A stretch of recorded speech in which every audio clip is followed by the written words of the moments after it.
Prvý trón z roku 1982 je starší ako väčšina z nás. A jeho kultový status je silne previazaný práve s rokom, kedy vznikol.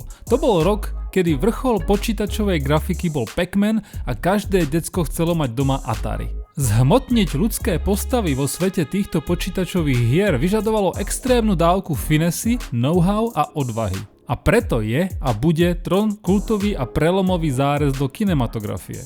Žiaľ, jeho grafika už v dnešnej dobe neobstojí. Je veľa filmov, ktorých efekty boli na svoju dobu tak dobré, že aj dnes držia kvalitu. Ale Tron to nie je. Počítačová grafika sa proste posunula k fotografickému realizmu a tak Tron Legacy z roku 2010 dával absolútny zmysel. Návrat do kultového sveta, ale s kulervúcou modernou grafikou a hudbou od Daft Punk. Tron Legacy je majstrovské audiovizuálne dielo, ktoré má svoje nedostatky, ale je to stále nadpriemerné pokračovanie. A dnes tu máme Tron Ares. Tretí diel, ktorý sa rozhodol, že do trilógie nepridá zhola nič. Než sa pustím do scenára, pochválim vizuál.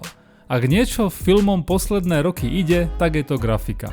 Keď je dosť peniaz, tak grafické karty nagenerujú moc pekné pokúkanie, nie že nie. A kto má rád estetiku Trona, ten ju tu dostane. Ale podľa mňa ani po tej vizuálnej stránke nemá Ares nič, čo by sme už nevideli rovnako alebo lepšie v Tron Legacy. A síce soundtrack k Aresovi urobili Nine Inch Nails, tak na epické OST od Daft Punku sa nedoťahuje. Aby som bol úprimný, a toto naštve fanúšikov Nin, tak sa mi soundtrack Aresa vlastne nepáči. Príde mi nudný až vlažný.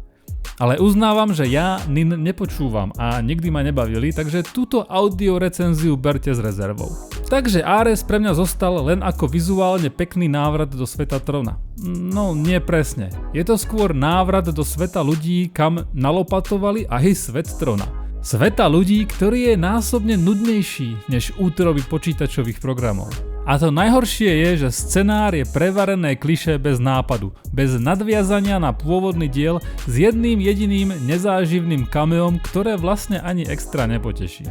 Tento film je len sada akčných sekvencií s vizuálom Trona vsadených do bežného sveta, kde zápletka je hon na kód, kde jedna strana ho chce speňažiť a druhá vlastne ani neviem, čo presne chce. A je to jedno, pretože aj filmu je to jedno.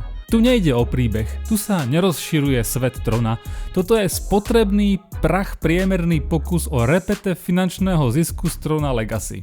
To je celé.